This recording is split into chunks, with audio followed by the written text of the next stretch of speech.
a la rendición de cuentas de la Agencia Nacional de Defensa Jurídica del Estado. Durante las próximas 2 horas les explicaremos qué es la Agencia Nacional de Defensa Jurídica del Estado, sus principales logros en el 2014 y, por supuesto, los retos para el 2015.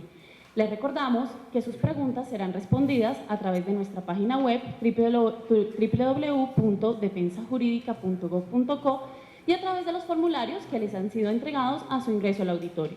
También podrán ser respondidas a través de nuestra cuenta de Twitter, @ANDDJE.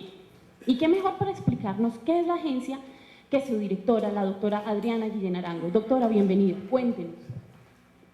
Gracias, Fabiana. Muchas gracias a todos los asistentes, especialmente a los funcionarios del Banco de la República, de la Policía Nacional, del INPEC, quiero decirlo apropiadamente, la Caja de Honor y la Función Pública que nos acompañan esta mañana, también a los funcionarios de la agencia y a todas las personas que nos siguen por Twitter y por streaming. Sí, la Agencia Nacional de Defensa Jurídica del Estado es una entidad que fue creada como un órgano rector que en primer término dirige su actividad a estructurar, a definir, a implementar políticas dirigidas a la prevención del daño antijurídico. Es decir, que nosotros vamos a atacar la raíz de los problemas mirando en cada sector las causas por las cuales más nos demandan, con el fin de establecer frente a esas causas unos correctivos dirigidos a bajar la litigiosidad contra el Estado. Pero también trabajamos en lo que tiene que ver con la defensa jurídica, es decir, nosotros intervenimos o coordinamos la defensa en el momento en que ya la entidad pública es demandada. La verdad es que intervenimos en algo que hemos denominado el ciclo de defensa. Es decir, estamos desde el momento de la prevención del daño antijurídico, pasando por todos los mecanismos de solución de conflictos. Una vez el conflicto pues, se ha trabado de manera litigiosa, intervenimos en él y posteriormente también manejamos todo el tema de recuperación de dineros públicos, especialmente a través de la activación de la acción de repetición. Y estamos también trabajando en que una vez las entidades sean condenadas, los pagos se realicen de manera pronta y eficiente. Bueno, doctora, muchas gracias. Usted nos está hablando un poco sobre qué es la agencia, pero me parece que nos hace falta de pronto explicar, y precisamente es una de las preguntas que tenemos de nuestra ciudadanía a través de nuestra página web, y es ¿por qué se crea la Agencia Nacional de Defensa Jurídica del Estado? Bueno, este es un proceso que tiene unos antecedentes complicados. Desde el año 2000 hasta el año 2010, el crecimiento de pagos por sentencias y conciliaciones empezó a ser exponencial. En el año 2000 estábamos pagando 200.000 millones de pesos por concepto de pago de sentencias y conciliaciones. Pero en el 2010 empezamos a pagar 1 billón de pesos efectivo por estas sentencias y por estas condenas. Esa suma se mantuvo, digamos, estable en 2010, 2011, 2012 y 2013. Estuvo entre 1 billón y 1.2 billones en el año 2013. Por eso creo que la primera buena noticia de esta rendición de cuentas es que por primera vez el año pasado no creció esta suma de pago de sentencias y conciliaciones, sino decreció. Estábamos pagando 1.2 billones, pagamos el año pasado 1 billón, lo que significa un ahorro de 200.000 millones de pesos que nosotros le atribuimos directamente a que ya la agencia está empezando a impactar en estos temas litigiosos y de defensa, de manera que valió la pena la creación de la agencia. Adicionalmente, empezamos a subir nuestro promedio, nuestro porcentaje de éxito en la defensa. Cuando la agencia arranca, el Banco Interamericano determina que nuestra tasa de éxito está alrededor de 40%. Hoy en día, a nivel nacional, estamos en el 55%. Este no es un buen porcentaje, pero estamos incrementando nuestra tasa de éxito y muchas entidades del Estado tienen tasas de éxito individuales en promedio del 76%, del 96%. Entonces, quiere decir que hay una mejoría en la forma en que nos venimos defendiendo. Muchas gracias, doctora Adriana, por su explicación. Y precisamente en esta rendición de cuentas, la gente nos pregunta, ¿qué se entiende por intereses litigiosos de la nación? Doctora Adriana, ¿nos podría de pronto explicar un poco sobre este tema?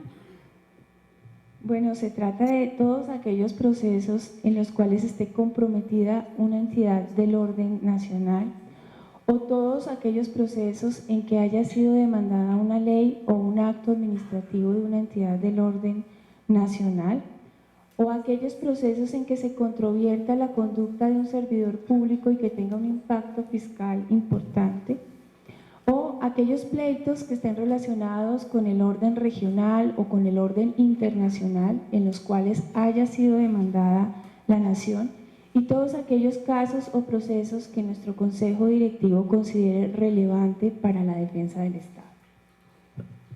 Bueno, perfecto, doctora Adriana. Creo que pues hasta ahora hemos hablado de temas importantes. Seguimos con nuestra rendición de cuentas. Creo que es hora de hablar un poco de la gestión de la agencia en el 2014 y pues sobre los logros obtenidos. Precisamente sobre esto, la gente nos está preguntando en qué casos interviene la agencia. Doctora Adriana, ¿cuáles son esos casos principales en los que la agencia interviene? ¿Por qué de pronto no intervienen todos, intervienen todos? ¿Qué le podemos decir a la ciudadanía sobre esto?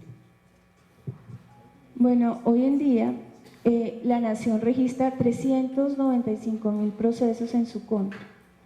De manera que una entidad como la agencia, que es una entidad pequeña y muy técnica, pues no puede estar presente en ese número de procesos. De manera que tiene que ser muy cuidadoso en seleccionar aquellos procesos en los cuales interviene. Por esa razón hemos creado un mecanismo que lo llamamos instancia de selección. Ahí, como ustedes saben, a la agencia se le notifican todos los procesos que se adelantan en contra del Estado. Nosotros semanalmente tomamos las notificaciones que nos llegan y escogemos desde el punto de vista estratégico en qué procesos debemos intervenir. Para eso el Consejo Directivo fijó unos criterios que están en el acuerdo número 1 del año 2013. Esos criterios tienen que ver precisamente con temas como la cuantía.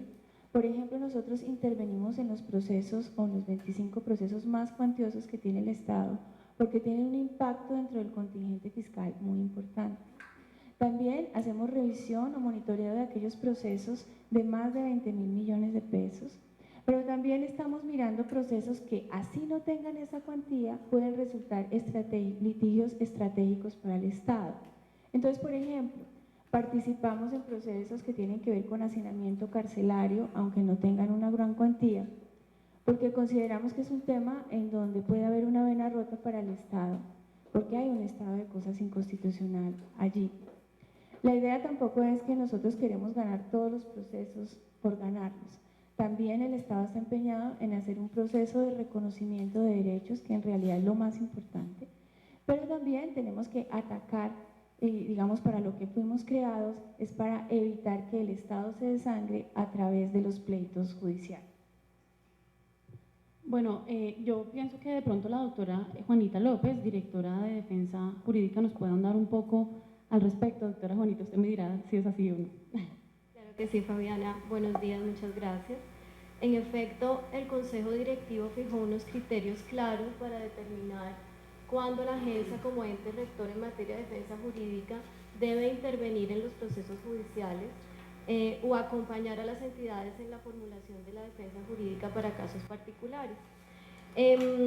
Por esta razón, el año pasado, durante el año 2014, la agencia acompañó o intervino procesalmente en 117 procesos judiciales, en los cuales en algunos casos decidió por estrategia intervenir directamente en el proceso y en otros, como les contaba, realizar algunas recomendaciones particulares a las entidades para lograr una defensa asertiva en esos casos. Esos 117 procesos se traducen en 22 billones de pesos en pretensiones, de los cuales logramos un ahorro real de 2.4 billones de pesos con fallos a favor del Estado. Además de eso, como ya lo anunciaba la directora, nosotros, la agencia interviene y acompaña, pero además hace un seguimiento permanente a los 25 pleitos más cuantiosos en contra del Estado. entre los que, por ejemplo, se encuentran los casos de captadoras ilegales, muy sonados, en los que esos ahorradores demandan ahora al Estado por considerar que no se ejerció la vigilancia, inspección y control necesarios para evitar que este tipo de empresas captadoras funcionaran. Entonces, frente a esos 25 procesos más cuantiosos, se hizo un diagnóstico para establecer cuál era el riesgo de pérdida de esos procesos, y a partir de ese diagnóstico establecer cuál sería la mejor estrategia para afrontarlos. Se hicieron recomendaciones sobre los argumentos de defensa, pero además se instalaron mesas de coordinación para que las entidades involucradas en estos 25 pleitos más cuantiosos lograran una defensa unificada y coordinada y sobre todo asertiva. Bueno, doctora Juanita, hemos hablado un poco de recomendaciones, de mesas de trabajo. ¿Qué otras acciones se han llevado a cabo para llevar una exitosa intervención? Pues para responderte, pienso que debemos hacer referencia a los procesos en los que hemos logrado fallos favorables para el Estado y que resultan en ahorros importantes para el Estado. Por ejemplo, en el caso que ya les contaba sobre captadoras ilegales, en coordinación con todas las entidades involucradas, la agencia lideró una estrategia encaminada a lograr la acumulación de esos procesos a través de su intervención en 37 conflictos negativos de competencia, lo que logró reducir las pretensiones en 14 billones de pesos. Además, logramos un fallo favorable cuyas pretensiones ascendían a 400 millones de dólares en el caso de la American Pork Company contra el Ministerio de Ambiente, donde se pretendía que se anulara la multa impuesta por afectaciones al medio ambiente en el transporte de carbón. Imagínense ustedes 400 millones de dólares que hubiéramos podido perder por simplemente tratar de recuperar y cuidar nuestros recursos ambientales. Igualmente, en el marco de acciones de tutela, la agencia ha estado bastante activa porque hemos identificado focos de corrupción en incidentes de desacato para asuntos pensionales que se pueden identificar en regiones particulares del país, en los que además estaban ordenándose arrestos contra el ministro de Hacienda y la ministra de Comercio. Logramos revocar en sede de consulta 5 incidentes de desacato, donde por ejemplo en uno ya se habían pagado los derechos pensionales, incluso se había incluido en nómina a los pensionados. La suma que se les debía realmente eran 1.600 millones de pesos y a través del desacato se pretendía pagar más de 11.000 millones de pesos que por supuesto no correspondía pagar al Estado. En total, en estos casos de indexación, pero además en otros relacionados con el reintegro de personas, exfuncionarios del DAS, por ejemplo, que incluso había procesos penales en contra de estas personas y procesos disciplinarios ya fallados en que se ordenaba no solo el reintegro sino el pago de salarios caídos, la agencia inició acciones de tutela contra esos fallos judiciales y logró fallos favorables. En total, en acciones de tutela hemos logrado un ahorro de 337.000 millones de pesos. Además, en arbitramentos, en el marco de arbitramentos, la agencia ha emprendido una participación activa en los procesos arbitrales más importantes contra el Estado, porque además allí se encuentra lo relacionado con la infraestructura del país, que termina casi siempre afectándose por los pleitos que se inicien en esos asuntos. Y tenemos en el 2014 la agencia decidió participar en 7 procesos arbitrales, de los cuales tenemos, creo necesario mencionar 2 en particular.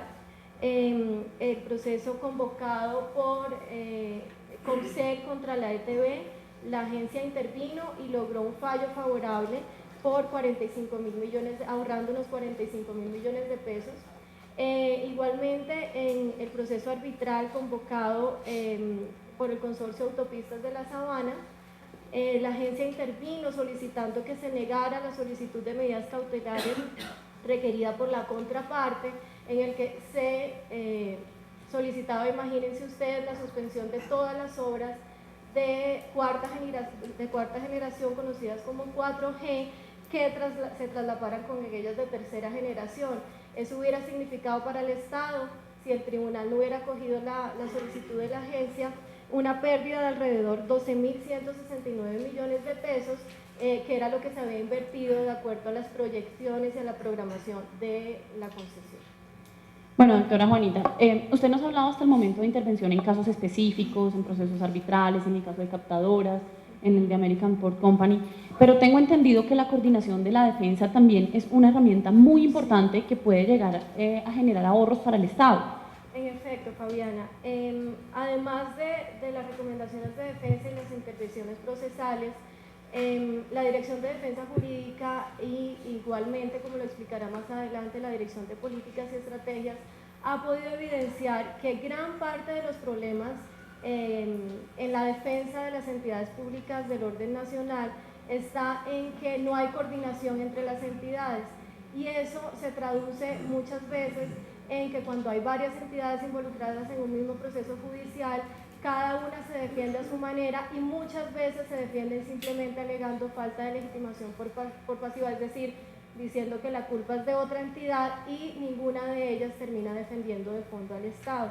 Por esa razón, la agencia, a través de la Dirección de Defensa, en aquellos procesos estratégicos que se han seleccionado de acuerdo a los criterios establecidos por el Consejo Directivo, ha instalado mesas de coordinación. Durante el 2014, por ejemplo, instaló algunas muy importantes, como por ejemplo las relacionadas con el proceso iniciado por las inundaciones de los barrios de Bosa y Kennedy, en los que las pretensiones ascienden a 2.2 billones de pesos.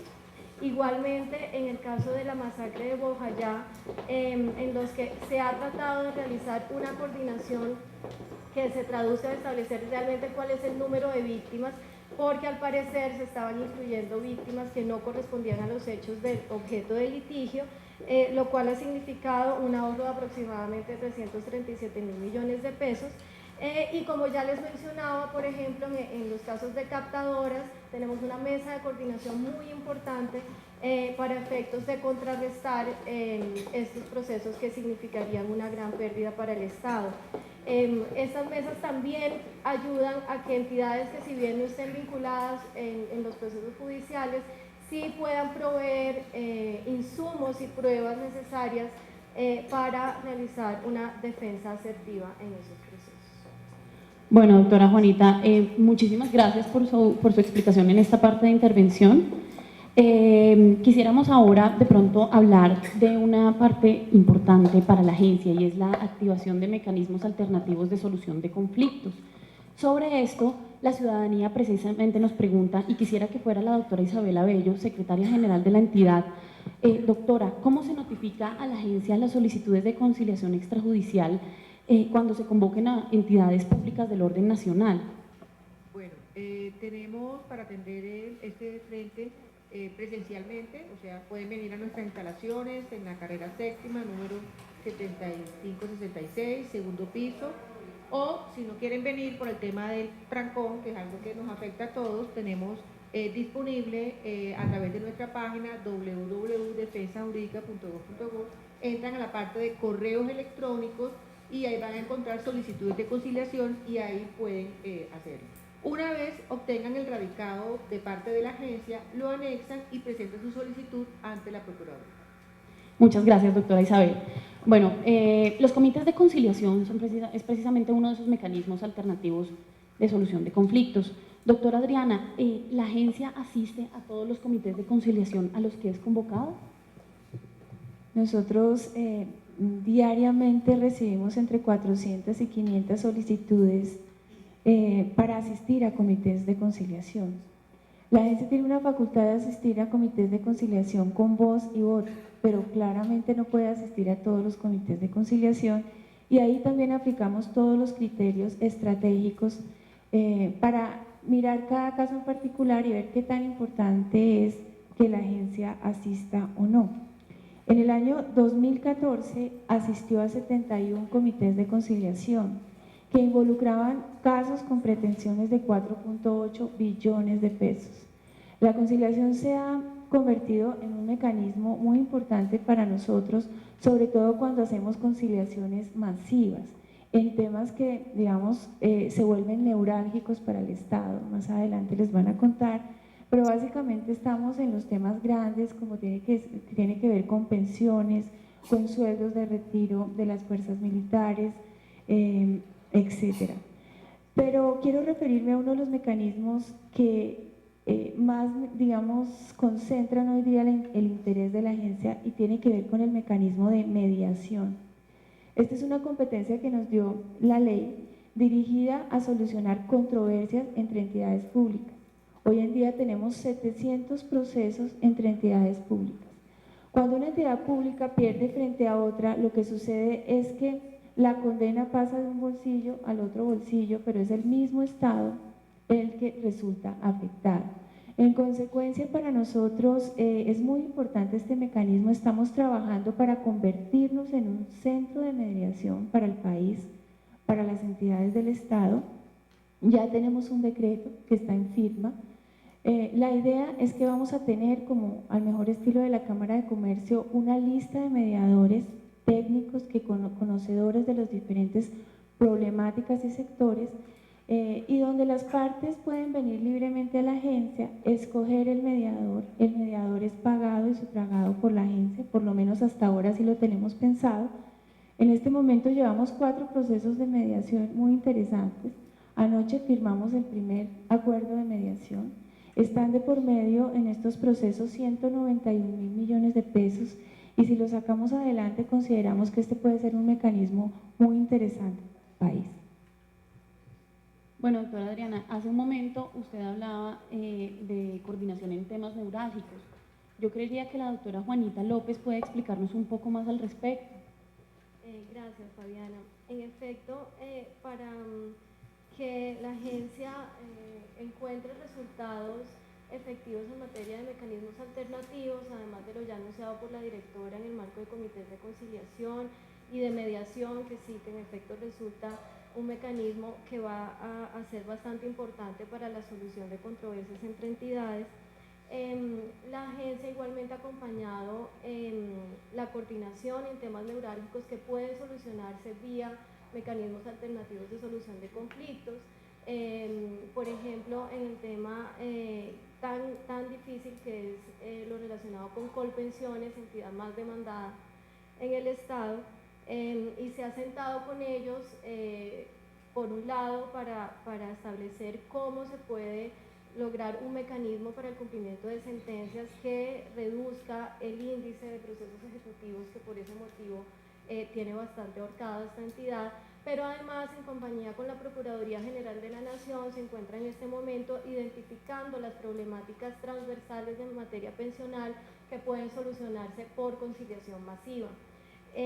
Igualmente, la agencia, como invitada permanente de la Comisión Intersectorial del Régimen de Prima Media, donde tiene asiento el Ministerio de Trabajo, de Salud, Colpensiones y la UGPP, ha acompañado aquellas iniciativas que buscan la conciliación en esos temas pensionales del régimen de prima media. Por ejemplo, el tema de indexación de primera mesada pensional, que ya les contaba, en procesos particulares, a partir de una iniciativa de la agencia se logró construir una circular para que las entidades reconozcan administrativamente y en aquellos procesos que ya estuvieron en curso conciliaran lo relacionado con indexación de primera mesada pensional, para no arriesgarnos a que los jueces vayan más allá de las sentencias de unificación de la Corte Constitucional al respecto. Por último, como ya lo mencionaba la directora, la agencia acompañó toda la política de conciliación masiva en materia de IPC o situación salarial de los retirados que están afiliados a Casuria Cremil, aunque en este momento se está resolviendo vía extensión de jurisprudencia, como se detallará más adelante. Esta política de conciliación permitió bastantes ahorros para el Estado y además la conciencia de que estos mecanismos alternativos dan resultados reales que se traducen en ahorro para el Estado. Bueno, doctora Juanita, y en cuanto a la recuperación de dineros públicos, ¿qué adelantos se han obtenido? En recuperación de recursos públicos, la agencia tiene funciones encaminadas a impulsar la acción de repetición, que la verdad hemos podido diagnosticar que ha estado bastante abandonada. La agencia tiene una función residual, pero además de seguimiento a el impulso de estas acciones de repetición, pero además no se restringe a la acción de repetición, sino que le da la posibilidad de trabajar en otras formas administrativas y procesales judiciales para lograr recuperación de recursos públicos. Por ejemplo, el año pasado se logró un ahorro importante con la solicitud de levantamiento de embargos sobre recursos inembargables. Por ejemplo, en un caso en el que se habían embargado las cuentas de Indumil por 284.000 millones de pesos, logramos el levantamiento de ese embargo. Igualmente, un juez de Cúcuta ordenó el embargo de todas las cuentas del Ministerio de Salud. Seguimos en el pleito, pero por lo menos hasta el momento logramos el levantamiento de 6.000 millones de pesos. Esto se ha hecho en el marco, además de la creación del Grupo de Recuperación de Recursos Públicos y Asesoría Territorial que se creó en el marco de la Dirección de Defensa Jurídica y que tiene por objetivo precisamente seguir impulsando lo relacionado con la acción de repetición y otras formas de recuperación real de recursos públicos. Bueno, doctora Juanita, muchas gracias. Yo creo que es hora de pasar a un segmento nuevo y es la prevención del daño antijurídico. Para entrar en materia, la doctora Mariana Martínez nos puede contar cuáles son las entidades que más demandan y por qué. Doctora Mariana, ¿podría explicarnos? Muchas gracias. Buenos días a todos. La mayor concentración de demandas se concentra en las entidades que manejan asuntos pensionales y laborales. Como pueden ver en las cifras, Colpensiones, quien hereda los procesos del Seguro Social, pues de lejos es la primera entidad más demandada en términos de cantidad de procesos. Entre los procesos que recibió el Seguro Social y Colpensiones vamos a hablar ya más de 120.000 procesos que están en curso. Se destaca también el Fondo de Prestaciones Sociales del Magisterio, la Caja de Retiro de las Fuerzas Militares. Todas estas son entidades que tienen pues, en su mayoría asuntos laborales. En términos también de cuantía, se destaca ya las entidades del sector defensa y del sector justicia, que también tienen volúmenes de procesos elevados, todos por encima de 10.000 procesos. Sin embargo, cuando analizamos las cifras en términos de cuantía, digamos que la tendencia cambia un poco porque ya no vemos estas prestaciones sociales o estos procesos de prestaciones sociales porque sus cuantías son realmente muy bajas, sino identificamos ya procesos muy grandes, como referencia a la doctora Juanita, en los cuales la gente está interviniendo, que son principalmente procesos de captadoras ilegales de dinero que se concentran en la Superintendencia Financiera, en el Ministerio de Hacienda, en la Superintendencia de Sociedades. Sin embargo, acá nuevamente encontramos otro patrón y es el sector defensa y el sector justicia, es decir, estos sectores no solamente tienen grandes cantidades de procesos, sino además sus procesos también son muy costosos.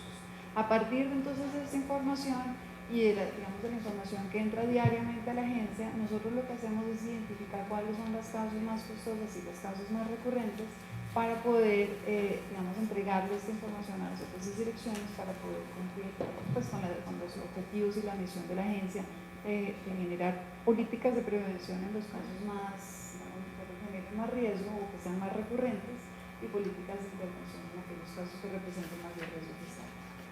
Bueno, muchas gracias, doctora Mariana. Precisamente sobre este tema de prevención, la gente nos pregunta a través de nuestra cuenta de Twitter, @ANDDJE, ¿qué documentos de políticas o lineamientos de prevención del daño antijurídico ha desarrollado la agencia? Creo que la doctora Diana Fajardo, directora de Políticas y Estrategias, nos puede contestar esta pregunta. Bienvenida, doctora Diana. Buenos días, muchas gracias. Fabiana, les quiero contar que el tema de prevención es uno de los grandes retos de la agencia. Colombia es uno de los pocos países, no me atrevo a decir que sea el único, pero casi, que piensa en el tema de la prevención del daño antijurídico como una estrategia válida para reducir los cuantiosos costos que nos están generando las condenas contra el Estado. Por eso es más que para nosotros una publicación de documentos, valioso sin duda, es más una estrategia fundamental. Esta estrategia consistió y se inició fuertemente el año pasado, primero en la elaboración de una guía teórica donde se explicaba a las entidades públicas qué es una política de prevención, qué es el daño antijurídico, cuáles son los elementos mínimos que debe contener una política de prevención. Pero como esto no era suficiente, había que enseñarles y nosotros mismos preguntarnos cómo se hace una política de prevención. Esto es realmente novedoso y pudimos publicar una segunda guía o manual donde se establece el paso a paso. Se le enseña a una entidad cómo se formula una política de prevención a partir del estudio y conocimiento claro de su litigiosidad. ¿Por qué me demandan? ¿Cuándo pierdo? ¿Cuándo soy condenado? ¿Por qué causas? ¿Qué costos me genera esto? ¿Cuáles son los riesgos que tengo como entidad para ser demandada? ¿Cuáles son los derechos de petición más recurrentes? ¿Cuáles son las reclamaciones administrativas que terminan en solicitudes de conciliación? El conocimiento de esta litigiosidad es lo que permite a las entidades formular estrategias para atender sus casos puntuales que terminan siendo condenas cuantiosas contra la nación. Adicionalmente, esta metodología, el paso a paso, fue adoptada mediante una circular que la convierte en un lineamiento obligatorio para todos los comités de conciliación del país. Aquellas entidades del orden nacional que no tengan comités de conciliación están igualmente obligadas y la responsabilidad recae directamente en la jefe, director, ministro o responsable de la entidad. Adicionalmente, fijamos para entidades de reciente creación, mediante una circular también de carácter obligatorio, unos lineamientos que consisten en el establecimiento de pautas mínimas para su defensa, para la gestión de la defensa. Entonces, dentro de esas pautas mínimas para la gestión de la defensa, se estableció la necesidad de generar políticas de prevención, ya no a partir de la litigiosidad, porque generalmente no la tienen, salvo que sea trasladada, sino a partir de la identificación de mapas de riesgos. ¿Cómo se elaboran esos mapas de riesgos? Pues como mi entidad pertenece a un sector, podemos buscar en entidades que pertenecen al sector al que yo estoy adscrito riesgos de demandas. Además hay materias comunes a todos, todo lo que tiene que ver, como lo señaló la doctora Mariana, que es de alta litigiosidad, los temas laborales, los temas pensionales, los temas contractuales, nos generan riesgos comunes que estas entidades nuevas o de reciente creación están también obligadas a identificar. Bueno, doctora Diana, y aparte de esto que nos está contando, ¿nos podría decir qué está haciendo la agencia en cuanto a la actualización en conocimientos técnicos y jurídicos de los abogados que intervienen en la defensa del Estado?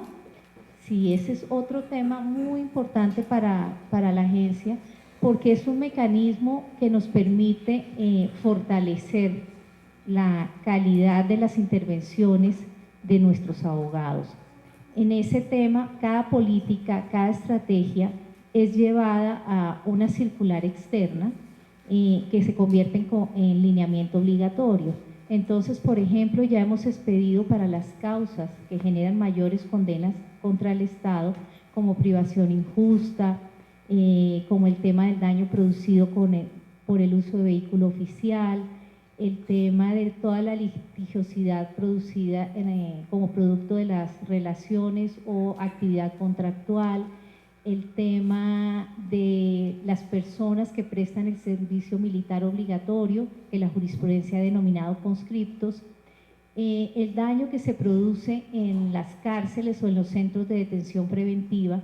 Para todos estos temas hemos generado lineamientos de prevención, también lineamientos para la utilización de la conciliación y también para intervención en los procesos judiciales. Digamos, frente a estas grandes líneas o políticas de prevención, pues se han elaborado cursos, talleres, conferencias y también frente a otro tipo de productos que tienen que ver, por ejemplo, con aplicativos para liquidar intereses de mora o para facilitar el pago, pues ya se hacen talleres prácticos, o como ya les comenté con el manual de prevención, pues para explicar la metodología es mucho más fácil hacer talleres prácticos, que en efecto se celebraron varios de ellos en el año inmediatamente anterior. Uno de los objetivos misionales precisamente es acompañar a las entidades para que hagan una buena defensa pues de sus entidades. Tengo entendido que la Dirección de Políticas y Estrategias contrató un diagnóstico de 20 entidades con alta litigiosidad para el diseño de un modelo óptimo de gestión. ¿Es así como lo estoy diciendo? Sí, hemos encontrado en nuestros estudios que una de las grandes falencias está en la gestión misma de la defensa. Estos lineamientos a los que he hecho referencia y estas políticas que hemos expedido con mucho juicio, pues no pueden ser replicadas y aplicadas en las entidades si no tenemos una estructura administrativa y de personal con la debida capacitación idónea. De ahí que la agencia tuvo la necesidad de pensar en cuál debería ser la estructura mínima que se requiere para gestionar la defensa jurídica en todas las etapas del ciclo. ¿Qué quiere decir esto de todas las etapas del ciclo? Nosotros, como funcionarios públicos, solo pensamos en la defensa jurídica como la participación en un proceso judicial. Hay una demanda, la entidad se defiende a través de un apoderado. Pues resulta que la defensa jurídica es mucho más amplia que la participación en un proceso judicial.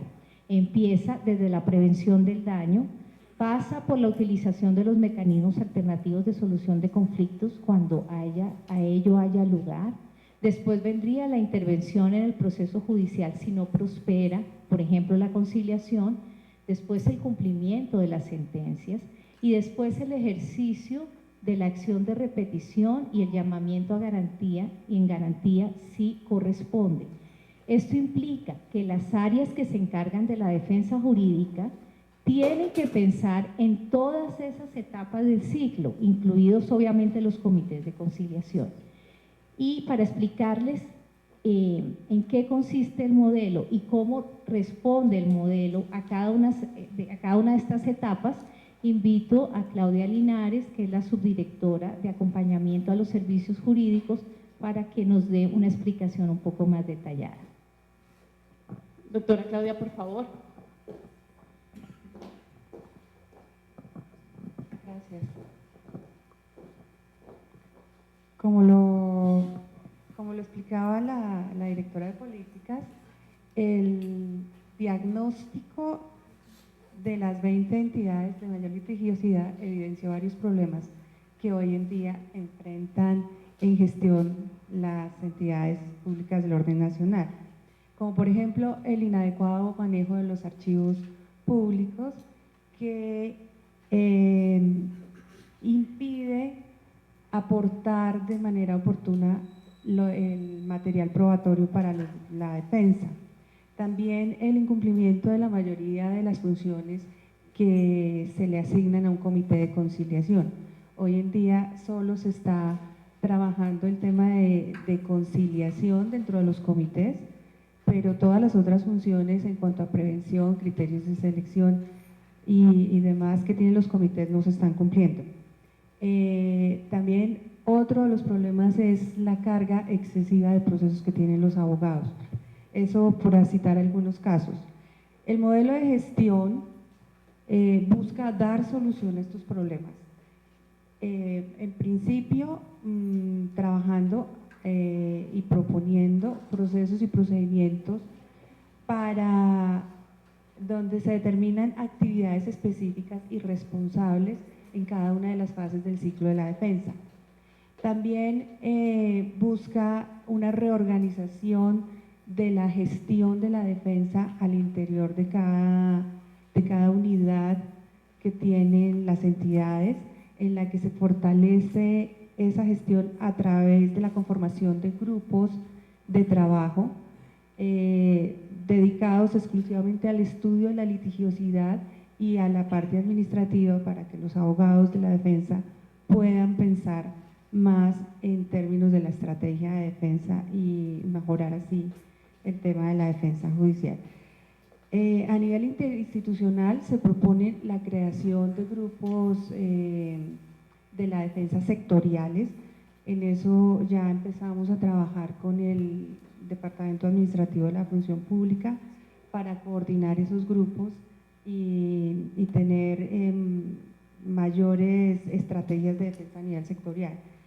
En términos generales, el modelo propone o formula una optimización de la gestión de la defensa jurídica que inicialmente vamos a tratar de aplicar en las 20 entidades de mayor litigiosidad escogidas por la agencia y posteriormente vamos a llevarlo o a replicarlo a las demás entidades.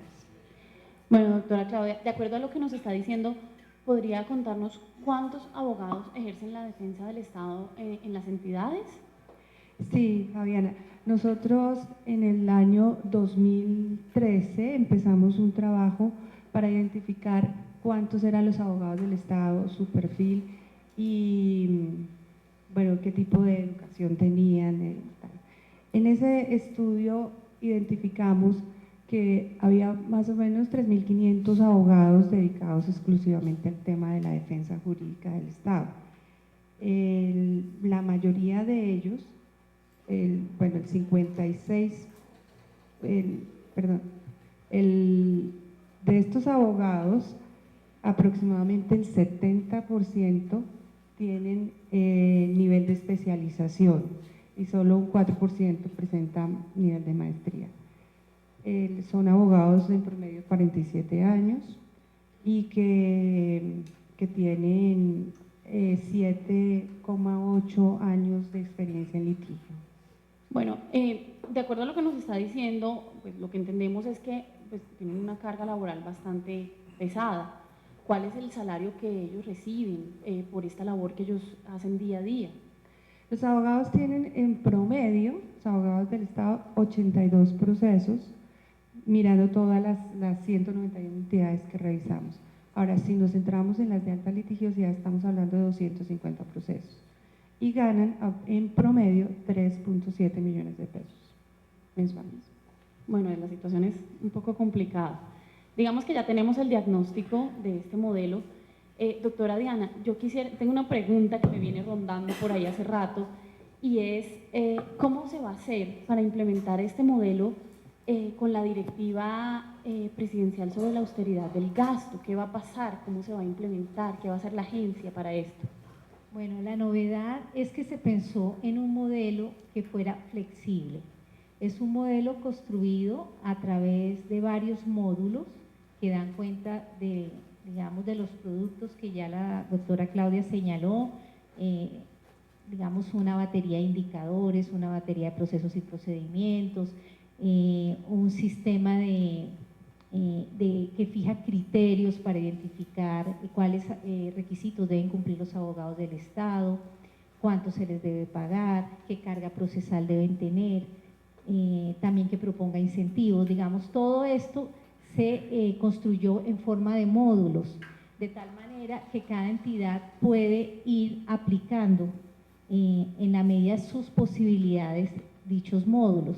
Adicionalmente, se trató de que el modelo no propusiera cambios estructurales que implicaran reformas mediante decreto o ley. Esto nos genera unos ahorros considerables porque a partir de la reorganización de las personas que están vinculados a los grupos de defensa o a las oficinas jurídicas o áreas jurídicas, se puede reorganizar esa gestión de la defensa de una manera óptima, principalmente mediante la creación de grupos de trabajo. Entonces, el hecho de que el modelo esté construido por módulos, que lo hace flexible, que implique pensar más en la reorganización de lo que ya se tiene o en el fortalecimiento de lo que ya se tiene, nos permite aplicarlo de manera inmediata en un momento de restricción y de alta austeridad y donde no es posible pensar en reestructuración de entidades. Bueno, doctora Diana, muchas gracias. No quisiera terminar este segmento sin abordar un tema que creo que se nos escapó y es la elaboración de un aplicativo para la correcta liquidación de los intereses de mora por concepto de pago de sentencias y conciliaciones. Creo que esto vale la pena contárselo a la ciudadanía, doctora Diana.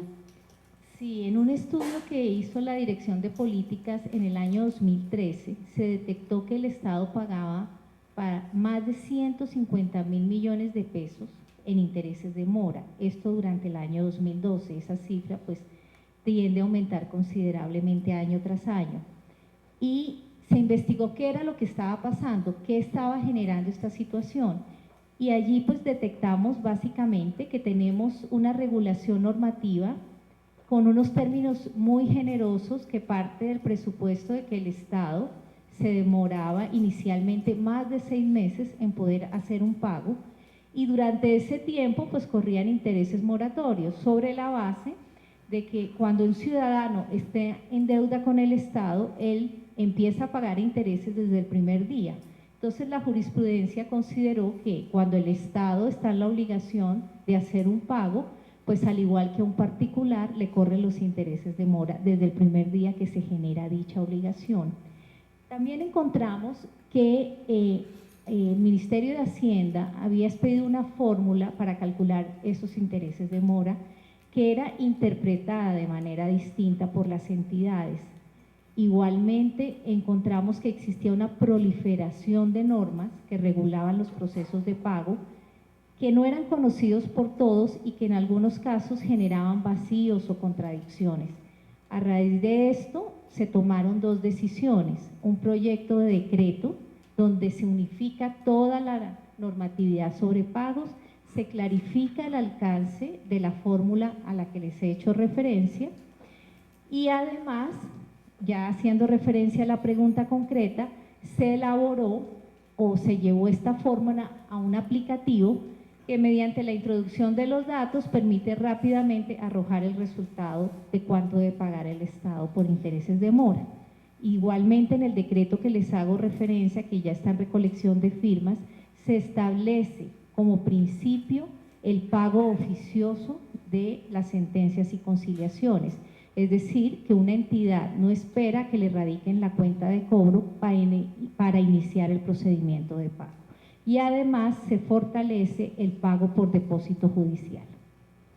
Bueno, muchas gracias al equipo de la Dirección de Políticas y Estrategias por su explicación. Seguimos con la rendición de cuentas de la audiencia, de la rendición de cuentas de la Agencia Nacional de Defensa Jurídica del Estado. Hablemos con la doctora Mariana Martínez, directora de Gestión de la Información, para que nos hable del desarrollo e implementación del nuevo Sistema de Gestión e Información Litigiosa ICOGI. Doctora Mariana, por favor. Los resultados que hemos visto hoy, el trabajo tan grande e importante que han hecho la Dirección de Defensa y la Dirección de Políticas, parte de esta información probablemente parte de este trabajo no se hubiera podido adelantar si no fuera por la información con la que cuenta la agencia. El activo más importante que tiene en este momento la agencia es su información, porque a partir de ella es que realmente podemos generar un conocimiento que genere impacto tanto en el diseño de las políticas de prevención como en el diseño de estrategias de defensa efectivas. El sistema de información se considera estratégico porque el Estado tenía, digamos, muy mala información, como lo vamos a ver ahora más adelante, pero realmente este es un medio para alcanzar ese propósito de poder tener información clara, con calidad, que nos permita efectivamente tener los impactos que se espera tener por parte de la agencia y por parte de las entidades públicas. En este sentido, hemos trabajado en 4 grandes frentes. El primero de ellos, la validación de la información que nos entrega el Ministerio de Justicia y la captura de nueva información. El segundo, la generación, digamos, de instrumentos o herramientas que nos propicien una gestión de cambio adecuada a todos los funcionarios que tienen que hacer uso del sistema de información. El tercero, obviamente a partir de la definición de necesidades, nuevos desarrollos del sistema de información, como les contaré ahora más adelante. Y el cuarto, obviamente enfocado al tema ya de análisis de información para convertirlo en información estratégica y tomar acciones al respecto. Bueno, doctora Mariana, uno de los frentes que usted nos indicaba era la validación y la captura de información. ¿Cómo se ha llevado a cabo este proceso? Pues Fabiana, el Ministerio de Justicia nos entregó a nosotros el antiguo, o lo que se conoce como el sistema Litigov. En este sistema nos entregaron 220.000 procesos identificados contra entidades del orden nacional. Sin embargo, la calidad de la información era muy pobre. Digamos, esto ocurre en parte porque el propósito para el cual se creó el sistema Litigov era poder hacer el cálculo del pasivo contingente para el Ministerio de Hacienda.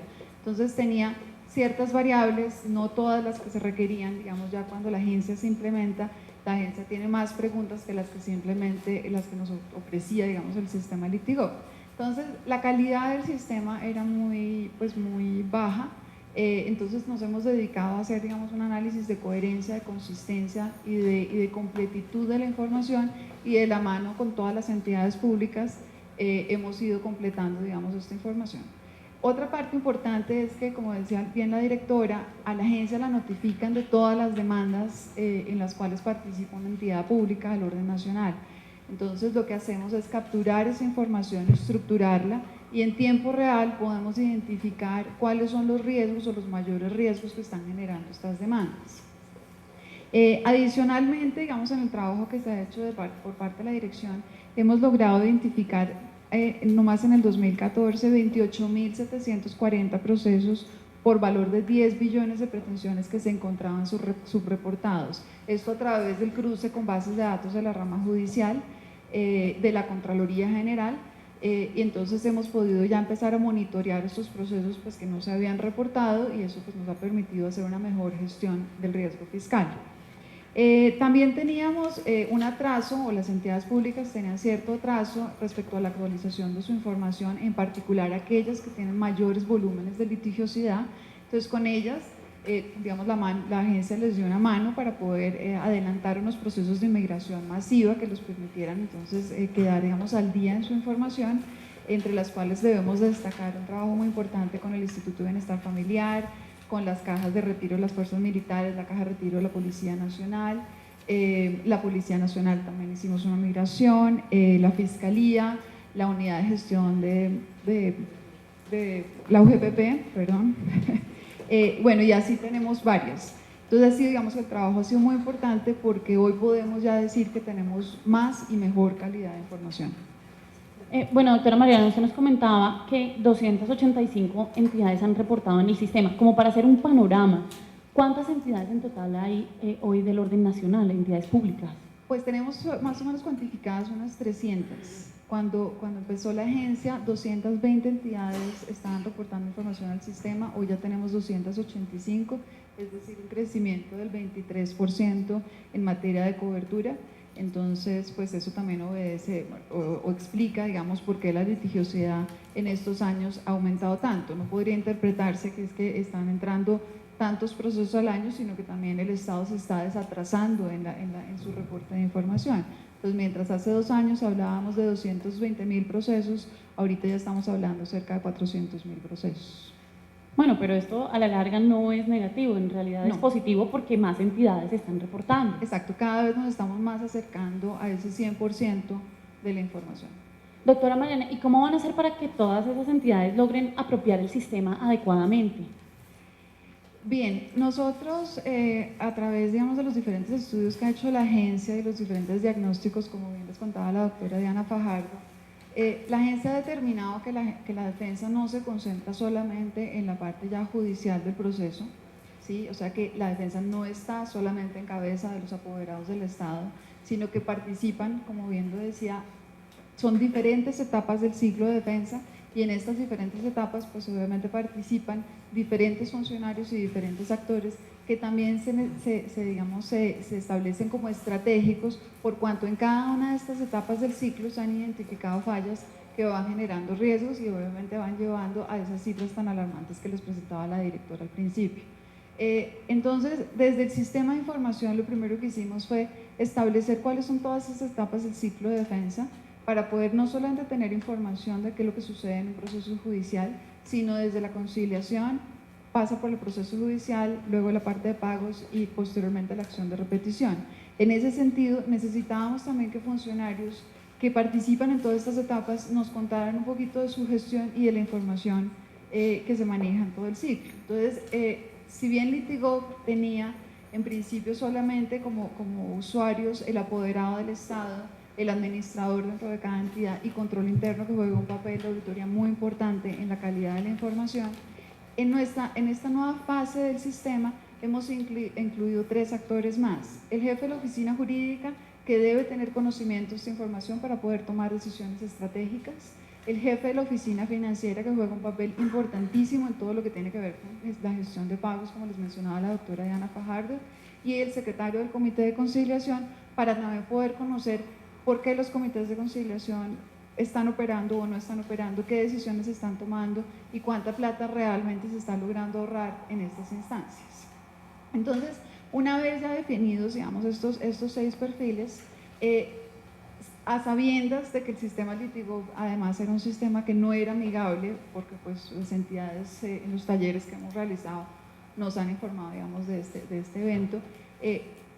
Desde la Dirección de Gestión de Información hemos durante el 2014 hecho unos esfuerzos muy importantes para que este nuevo sistema que vamos a ofrecer a las entidades públicas sea un sistema prácticamente que hable por sí solo. Es decir, que tenga todas las instrucciones que necesitan, que se tenga todas las definiciones para que esos datos que estamos incorporando dentro del sistema sean lo que todos esperamos que sean, que no haya ambigüedad respecto a si meto con 3 dígitos o con 5 o ese tipo de situaciones. Por otro lado, como les decía la doctora Claudia, son más de 3.500 apoderados los que van a ser usuarios del sistema, y si hablamos de 300 entidades, por 5 perfiles son otros 1.500 usuarios, entonces estamos hablando de un sistema que va a tener una cobertura aproximadamente de unas 5.000 personas. Entonces, en ese sentido, diseñamos un curso virtual, porfa. Bueno, empiezo primero por otra parte. Diseñamos un curso virtual que tiene, digamos, está personalizado para cada uno de los perfiles que están en el sistema. Este curso virtual está asequible a través de la página del portal que se diseñó para el sistema de información que ahora se va a conocer como ICOGI. Ustedes podrán tener acceso a esta página www.icogi.gov.co. En este portal van a encontrar toda la información relevante a qué es el sistema, cómo funciona el sistema, cuál es la descripción de los módulos, las funciones que tienen los diferentes perfiles y por supuesto tener acceso a este curso virtual que como les mencionaba está personalizado para cada uno de los usuarios y lo podrán pues obviamente hacer o realizar desde cualquier sitio con conexión a internet. Entregarle a las entidades públicas una herramienta de gestión y de información que les permita hacer una gestión oportuna de sus casos y sus procesos judiciales, pero no solamente desde el punto de vista de gestión, que digamos, o información o de captura de información, que puede ser uno de los objetivos que tendríamos como agencia, sino también entregarle a las entidades una herramienta que les permita, digamos, capturar conocimiento sacarle, digamos, como información también al sistema, no solamente un sistema en el que volcamos información, sino un sistema que nos dé información. Entonces, en este sentido, aparte de toda la gestión de procesos y casos, que es como el corazón, digamos, del sistema, hay 2 módulos muy importantes que están relacionados con el tema de conocimiento. Uno es el módulo de gestión de comités de conciliación, en el cual se diseñaron unas formas que le apuntan a que los abogados puedan hacer un adecuado análisis jurídico o estudio jurídico para poder llevar ante los comités de conciliación tanto los casos de conciliación como de llamamiento en garantía y de acción de repetición. Esperamos con esto pues obviamente darle una herramienta importante a las entidades para que las decisiones que se tomen en los comités de conciliación pues sean más acertadas. Otro de los módulos que se crea es el módulo de jurisprudencia y doctrina, en el cual también esperamos entregarle a los apoderados a partir del análisis que se realiza dentro de la agencia, específicamente la Dirección de Políticas y Estrategias, toda aquella jurisprudencia y doctrina que es relevante, sobre todo en aquellos casos que hemos identificado de mayor riesgo fiscal. Paulatinamente vamos a ir incorporando pues más información en la medida en que se vayan detectando estos riesgos. Viene también, digamos, el sistema con otras funcionalidades muy importantes como todo el tema de generación de reportes. Esperamos que sea pues muy útil para las entidades porque aunque no lo creamos, hay entidades que no tienen mucha claridad respecto a qué cantidad de procesos tienen. Esto, la verdad es que parece como un taxímetro, entran y entran y entran todos los días procesos y realmente es difícil para las entidades saber cuántos procesos les están entrando diariamente y más cuando los procesos los tenemos distribuidos por todo el territorio nacional. Entonces esperamos con esto, digamos, entregar sobre todo a los jefes de las oficinas jurídicas información de indicadores y de seguimiento, digamos, a los procesos que les permita pues, poder tomar decisiones más acertadas. Bueno, doctora Mariana, hablamos de que es demasiada información, pues de acuerdo a lo que nos está diciendo. ¿Qué resultados podemos nombrar en cuanto al frente del análisis de la información? ¿Qué podemos decir al respecto? Pues en análisis de información, aparte de lo que les mencionaba, de estos módulos o el módulo de reportes que se va a tener ICOGI, desde la agencia también hemos hecho un esfuerzo muy importante por tratar de entender esta información. Entonces, a través, digamos, de diferentes herramientas, nos hemos ido aproximando a hacer, digamos, análisis sectorial de procesos judiciales, en donde hacemos pues, evaluaciones de las tasas de éxito.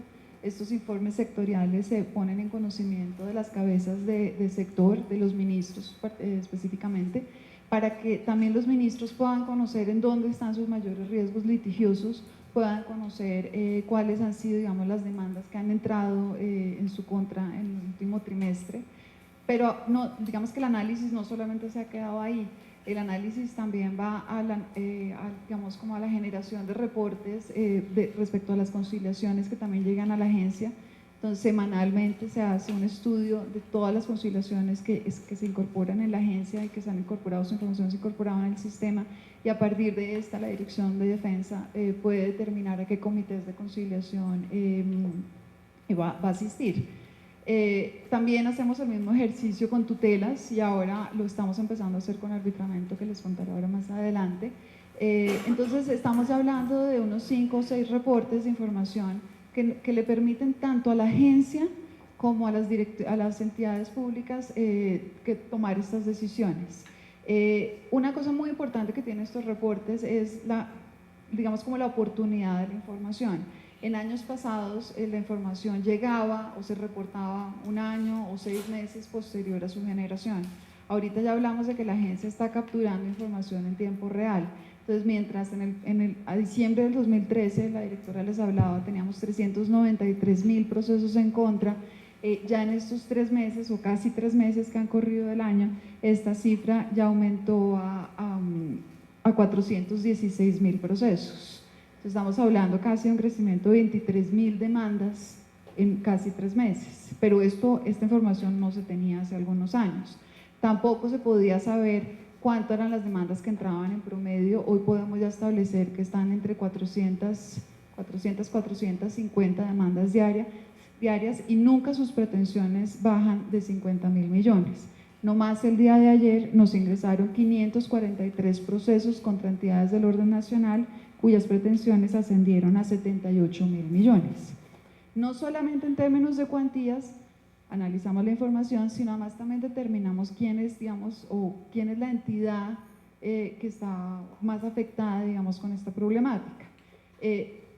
Normalmente es Colpensión es la entidad que más demandas recibe diariamente, pero particularmente, por ejemplo, en el caso de ayer fue el Ministerio de Educación. Entonces, cuando nosotros vemos un cambio en esta tendencia, pues inmediatamente empezamos a entender qué está pasando ahora con el Ministerio de Educación, porque se pueden estar generando ciertas coyunturas que van a empezar a generar una altísima litigiosidad y sobre eso pues empezar a tomar acciones por parte de la agencia.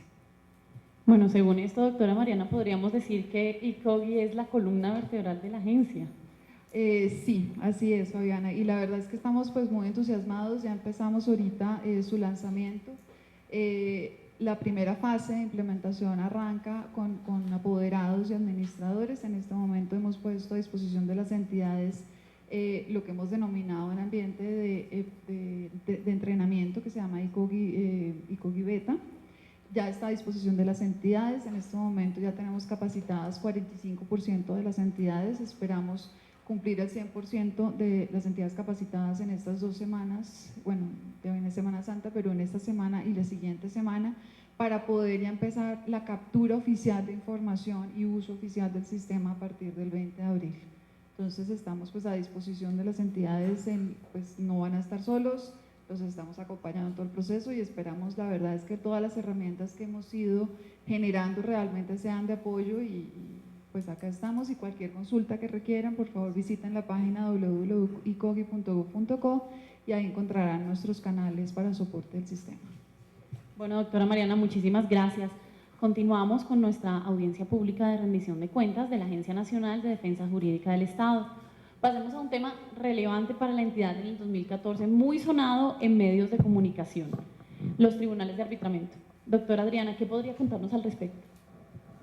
Pues precisamente como fue un tema muy sonado, lo primero que quiero hacer es darle claridad a todas las entidades públicas de que la agencia cree en los tribunales de arbitramiento. Cree que es un gran sistema efectivo de solución de controversias, sobre todo es muy eficaz en los grandes temas del país, de infraestructura, de telecomunicaciones. Es decir, que la agencia no se opone a que existan cláusulas compromisorias en estos grandes contratos. Sin embargo, sí consideramos que el tema debe ser manejado de manera estratégica y analítica por cada uno de los representantes legales de las entidades, realmente revisar en qué contratos vale la pena pactar este tipo de cláusulas. Por supuesto que a todos nos conviene la inmediatez en las decisiones, pero también hay que tener en cuenta el costo-beneficio, y es que los tribunales de arbitramiento son un mecanismo efectivo, pero también un mecanismo costoso, y hay que mirar en qué casos realmente estos tribunales son necesarios. A lo que se opone realmente la agencia es a las malas prácticas, no solamente en el litigio en los tribunales de arbitramiento, sino también en cualquier litigio. De manera que lo que hay que tener claro es que cuando se expide la Directiva 04 del año pasado, del 2014, lo único que se busca es hacer inteligencia de negocio. De hecho, ya recibimos los primeros informes que nos mandaron las entidades a raíz de esta directiva. Los hemos compilado y en un momento les daremos los resultados de estos datos que son muy interesantes, pero quería hacer esa claridad. Perfecto, doctora Adriana, muchas gracias. Doctora Diana, tengo entendido que la Dirección de Políticas y Estrategias hizo un estudio sobre este tema. ¿Qué podría decirnos? Sí, precisamente el año pasado la dirección estudió qué había pasado tanto en la jurisdicción contencioso administrativa como en la justicia arbitral en materia contractual, y encontró que los casos llevados a la jurisdicción contenciosa, el 41.6%, 42%, corresponde al estudio de una causal que se llama incumplimiento de contrato. En la jurisdicción arbitral, esta causal originó pleitos en el 60-61% de los casos. Igualmente, en este estudio se detectó que la segunda y tercera causal que lleva a conflictos contra entidades del Estado tienen que ver en un 26% de los casos con el desequilibrio financiero del contrato y en un 9% con la ejecución de prestaciones sin contrato. Digamos, allí se concentran las mayores causas de demandas contra el Estado, que lamentablemente han generado una tasa de éxito muy pequeña a favor del Estado, sobre todo en la jurisdicción arbitral, mientras en lo contencioso sobrepasa el 70%, en la jurisdicción arbitral no pasa del 50%. Esto llevó a que el gobierno, muy preocupado por entender qué estaba generando digamos, una tasa de éxito tan reducida, hacer un seguimiento a las cláusulas arbitrales y expidió la Directiva Presidencial número 4 del 2014, a través de la cual se ha recogido una información relevante sobre en qué casos, qué entidades pactan la cláusula arbitral, quiénes son los apoderados, quiénes son los o cómo están conformados esos tribunales de arbitramiento, sobre todo para hacer un seguimiento de la defensa del Estado en esos procesos. Ya la información se empezó a analizar en estos primeros meses del año y la doctora Mariana Martínez nos puede presentar algunas de las cifras que ella ha considerado más relevantes para presentar en esta oportunidad. Muchas gracias. Sí, como bien decían tanto la directora como la doctora Diana Fajardo, en estos 3 meses, bueno, estos 3 meses corridos del año, hemos estado recogiendo información por parte de las entidades públicas respecto a cuántos arbitramentos existen o están activos y cuál era o cuántos arbitramentos se cerraron desde el año 2012. Esto con el fin de poder encontrar, digamos, o tener una muestra prácticamente del 100% para determinar cuáles son las causas reales y la tasa de éxito real de cómo nos está yendo al Estado en términos de arbitramiento. Con la información que se ha llegado hasta ahora, hemos identificado 74 arbitramentos activos cuyas pretensiones suman 2.8 billones de pesos. Estos son 74 arbitramentos en contra de entidades del orden nacional. También identificamos 23 arbitramentos en donde es la entidad pública nacional la que convoca y sus pretensiones son bastante menores, ascienden a 346.000 millones de pesos. Respecto ya al tema de tasas de éxito, están muy parejas, digamos, con la información que recopiló la Dirección de Políticas el año pasado. La tasa de éxito cuando nos demandan, o sea, cuando las entidades públicas las demandan, es del 48%. Sorpresivamente encontramos que cuando es la entidad pública la que demanda, su tasa de éxito apenas es del 43%. Digo, nos sorprende porque somos pues nosotros los que estamos poniendo la demanda y nuestras tasas de éxito pues son muy bajitas.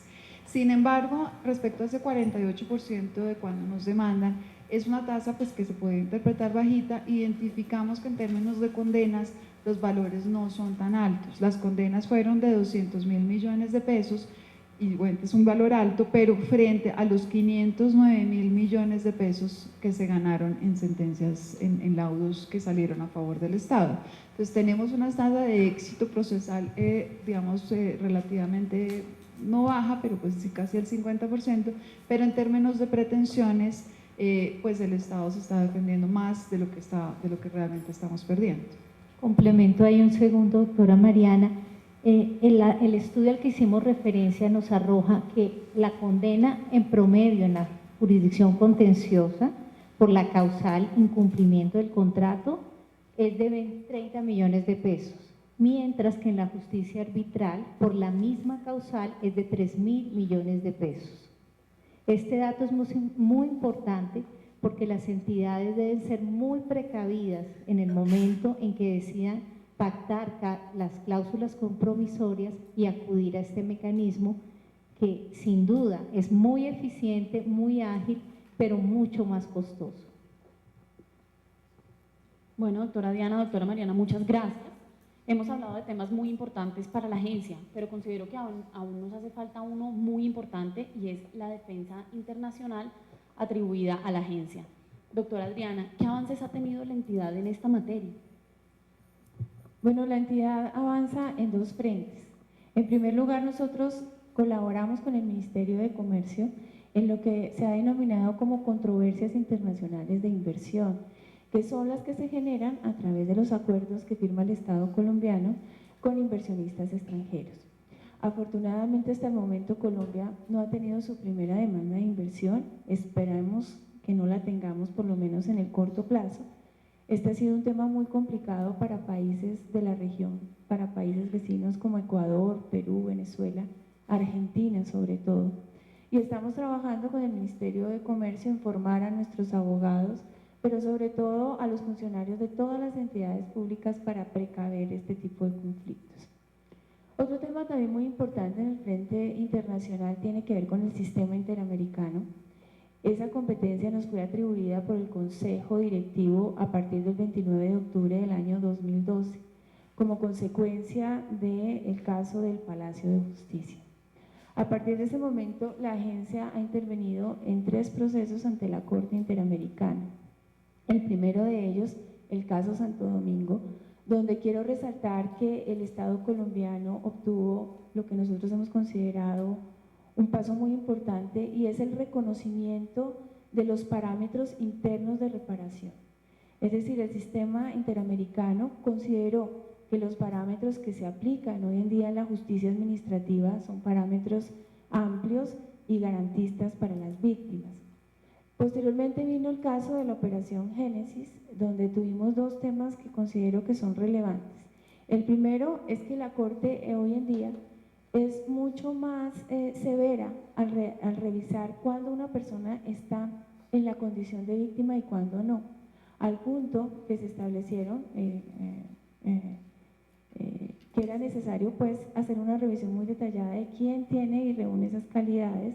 Pero uno también de los pasos más importantes en el tema de la Operación Génesis es que se reconocen los mecanismos internos de reparación de víctimas.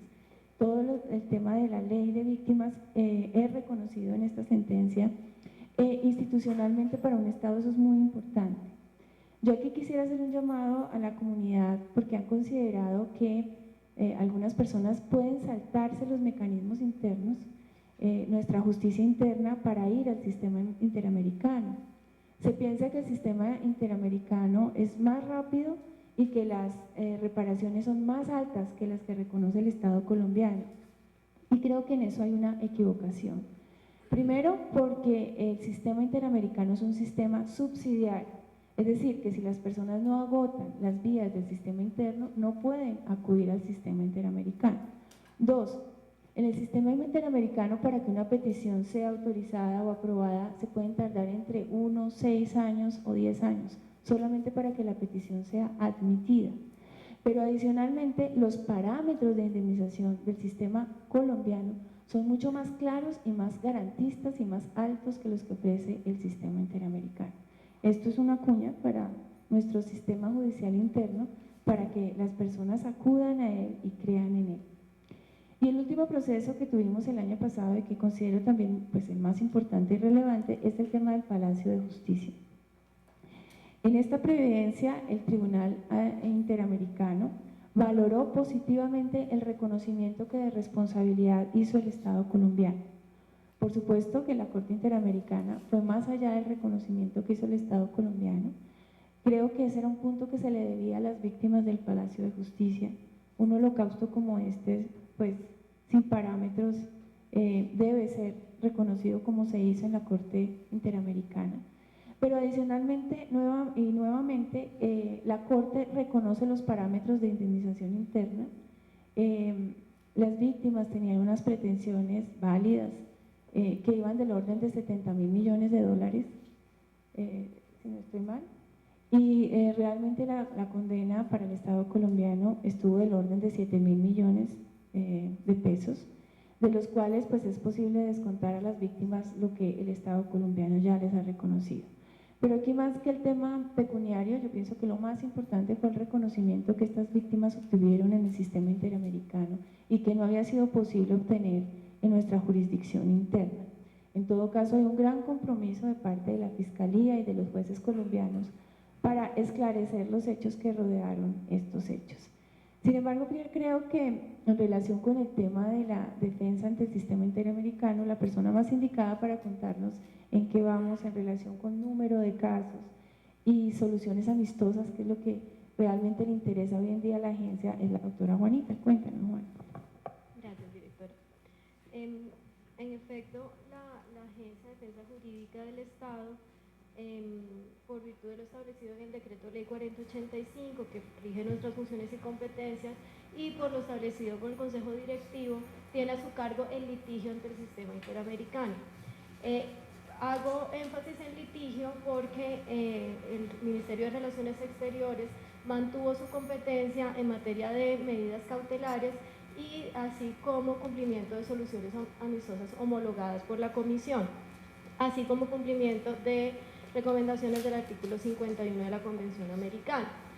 Entonces, eso quiere decir que la Agencia de Defensa Jurídica tiene a su cargo el litigio, es decir, todo lo que tiene que ver con las observaciones como respuesta a las peticiones y casos iniciados por presuntas víctimas ante la Comisión Interamericana, así como la búsqueda de soluciones amistosas y el cumplimiento de recomendaciones del artículo 50 de la Convención. En este momento, para el año 2014, tenemos 368 casos, incluidos aquellos casos que ya están en Corte Interamericana y los que cursan ante la Comisión Interamericana. Ante la comisión tenemos 365 casos, imagínense ustedes, 365 casos, de los cuales 288 se encuentran en etapa de admisibilidad, 76 en etapa de fondo. Para responder a estos casos, en el año 2014 realizamos 131 observaciones a modo de contestación sobre las pretensiones en estas peticiones y casos. Y además, también debemos decir que frente al año 2013, este número de casos tuvo un incremento de 40%. Es decir, entre el año 2013 y el año 2014 se incrementaron casi en el doble el número de peticiones y casos admitidos y en curso ante la Comisión Interamericana. De hecho, según la última información que nos ha proveído la Comisión Interamericana sobre casos, están pendientes de estudio, casos presentados ante la Comisión, 1.614. Entonces, pues estamos todavía con bastantes casos ante la Comisión. Es una tarea importante que esta agencia ha decidido emprender con una mirada hacia las víctimas y impulsando sobre todo la solución amistosa. Bueno, doctora Juanita, discúlpeme, la interrumpo. Usted habla pues de un gran número de casos y sé pues que en muchos de ellos pues hay recomendaciones, no sé si lo estoy explicando bien. ¿Cómo le podemos contar a los ciudadanos qué está haciendo la agencia para cumplir esas recomendaciones emitidas por la CIDH? Cuando hablaba de que una de las funciones que le fue asignada a la agencia en cuanto al cumplimiento del artículo 50 de la Convención, me refiero a cuando la Comisión Interamericana ha encontrado que esas peticiones que algunas peticiones y casos dan lugar a, al parecer, responsabilidad del Estado, y por eso emite unas recomendaciones para que el Estado pueda enmendar esas violaciones a los derechos humanos de la mejor manera y así acabar con el litigio en ese punto, evitando que siga su curso ante la Corte Interamericana de Derechos Humanos. La agencia ha considerado que el cumplimiento de estas recomendaciones es esencial y por eso durante el año 2014 emitió 9 observaciones donde se da cuenta de todos los esfuerzos que ha hecho el Estado para cumplir esas recomendaciones, y cuando me refiero al Estado es a todas las entidades que pueden estar involucradas en un caso, y para eso instala mesas de coordinación con las entidades involucradas a efectos de poder conseguir todos los insumos que le demuestren a la Comisión que el Estado está comprometido con el cumplimiento de esas recomendaciones. Por ejemplo, el 7 de noviembre del año 2014 creo que es necesario e importante hacer referencia a un caso particular, y fue el reconocimiento de responsabilidad que se dio públicamente en el caso José Ruth Velara en Tame, Arauca. Se trata del lamentable hecho del homicidio de un defensor de derechos humanos, logrando con este reconocimiento impulsar aún más el cumplimiento de recomendaciones. Igualmente estamos en toda la coordinación para el cumplimiento de recomendaciones del caso Valentín Bastos, entre otros. Bueno, son muchas labores, doctora Juanita. ¿Qué más tienen por contarnos? Bueno, en cuanto a soluciones amistosas, como ya lo decía la directora antes, la agencia ha querido emprender una política de soluciones amistosas para aquellos casos donde se puede prever la posibilidad no solo de un reconocimiento de responsabilidad, sino la necesidad de reparar a víctimas que hace mucho tiempo están buscando esa reparación, además en un contexto de reconciliación y de búsqueda de paz que todos conocemos y que resulta transversal para el Estado. Por eso durante el año 2014 se impulsaron 5 soluciones amistosas. Este año sigue creciendo el número o la lista de soluciones amistosas, pero quiero mencionar en particular que en diciembre de 2014 se firmó el acuerdo para la solución amistosa del caso de la masacre del estadero El Aracatazo, que logró ser homologado por la Comisión en enero del 2015. Igualmente se logró la homologación el año pasado del acuerdo de solución amistosa en el caso Alba Lucía Rodríguez, y quiero mencionar que durante todo el tiempo que llevamos sujetos a la jurisdicción de la Corte Interamericana y a las funciones de la Comisión Interamericana, solo se habían homologado 7 y ya solamente durante el año pasado logramos 2. Entonces, creo que esto demuestra el compromiso que tiene la agencia para impulsar las soluciones amistosas en los casos ante el sistema. Bueno, doctora Juanita, tengo entendido que la dirección, pues desde la Dirección de Defensa, también han promovido ejercicios de articulación interinstitucional. ¿Qué podría decirnos al respecto? Bueno, precisamente como ya lo anunciaba, la defensa del Estado ante el sistema implica que la agencia, si bien lo lidera, no está sola, requiere y necesita del apoyo y de los insumos que le brinden las demás entidades. Por eso hemos instalado unas mesas de trabajo técnicas y de consecución de información, particularmente con la Fiscalía General de la Nación, y está pendiente, ya está bastante avanzada la instalación de estas mesas con la Procuraduría General de la Nación, la Registraduría Nacional del Estado Civil, la Unidad de Víctimas, esto por supuesto siempre acompañado del Ministerio de Relaciones Exteriores, del Ministerio de Defensa y del Ministerio del Interior. Por eso consideramos que estas mesas son muy importantes porque gran parte de la defensa o del éxito de la defensa depende de que tengamos información clara sobre los procesos internos, dada la subsidiariedad del sistema a la que ya hacía referencia la doctora Adriana Guillén. Bueno, doctora Juanita, muchas gracias. No sé si se le escape algo que quiera contarnos sobre este tema. Creo que es estratégico para la entidad. En realidad, pues yo terminaría diciendo que la agencia en toda su estrategia de defensa, digamos desde el punto de vista transversal, ha tratado de incluir en el discurso interamericano el proceso de paz en el que estamos impulsando en este momento, la justicia transicional, la ley de víctimas, la labor tan importante que realiza la unidad de víctimas, y eso ha sido recibido positivamente por los órganos del sistema. Bueno, este tema definitivamente es estratégico y pues es fundamental para el fortalecimiento de un Estado social de derecho, doctora Juanita. Bueno, continuamos con nuestra audiencia pública de rendición de cuentas. Creo que es hora de pasar a un tema relativamente nuevo para la entidad, que cobró mucha importancia en el 2014 y se trata de la extensión de jurisprudencia. Creo que el doctor Hugo Sánchez, jefe de la oficina jurídica, podría contarnos en qué consiste esta figura. Doctor Hugo, por favor. Sí, buenos días a todos. Efectivamente, Fabiana, el tema de la extensión de jurisprudencia es una figura nueva en el panorama jurídico colombiano. Fue creada en la Ley 1437 de 2011, el Código de Procedimiento Administrativo y de lo Contencioso Administrativo, y tenía como fin básicamente dos criterios. Por un lado, el reconocimiento de derechos a los ciudadanos en vía administrativa y eventualmente en vía judicial, y por otro lado un efecto colateral que consiste básicamente en la descongestión judicial.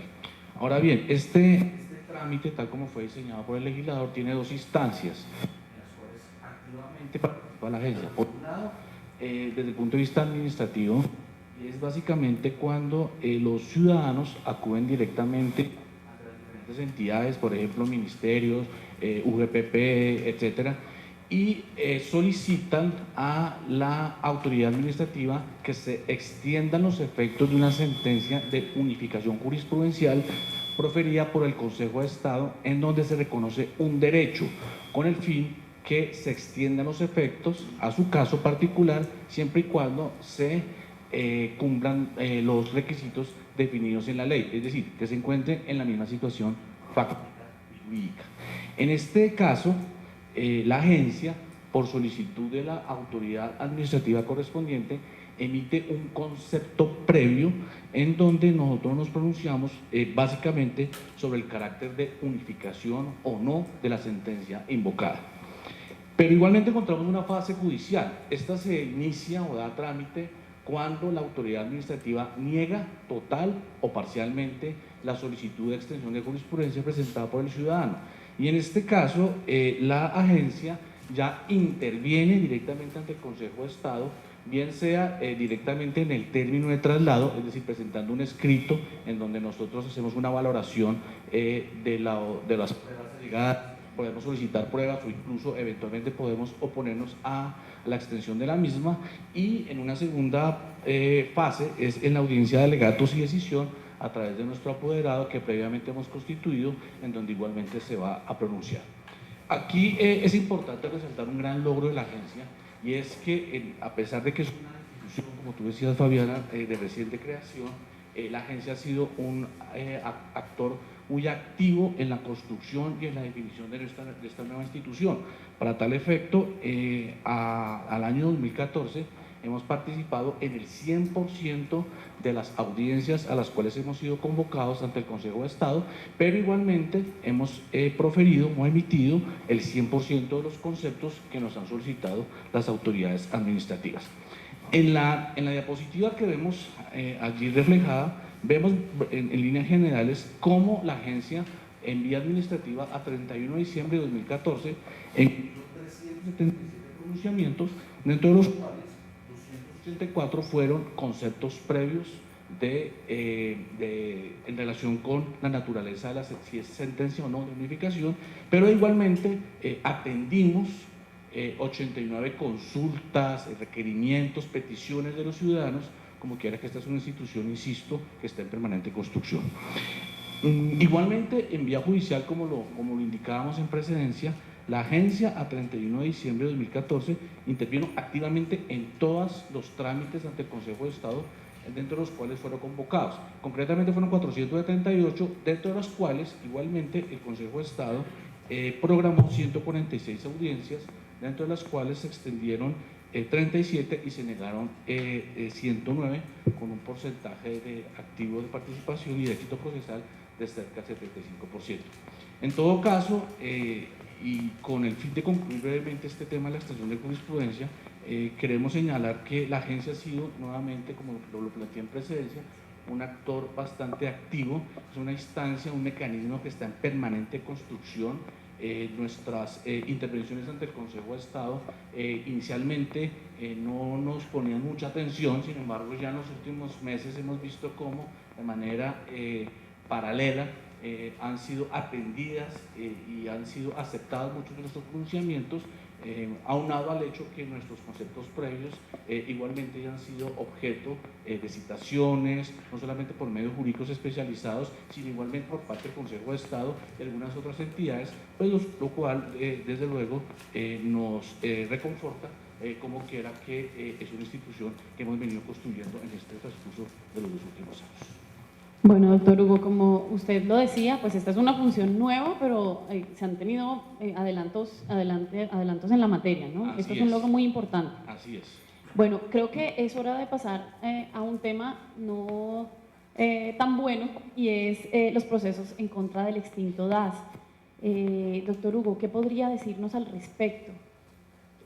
Sí, Fabiana, efectivamente, como tú lo sabes, y quizás de pronto la ciudadanía también lo recuerda, entre el año 2014, 13-14, se inició el cierre y la supresión del extinto Departamento Administrativo de Seguridad DAS, por las razones por todos conocidas, y entonces el gobierno nacional, con ocasión ya de esta decisión política tomada, profiló una norma, que es el decreto 1303 de 2014, en donde hizo la denominada distribución de los procesos judiciales del extinto Departamento Administrativo.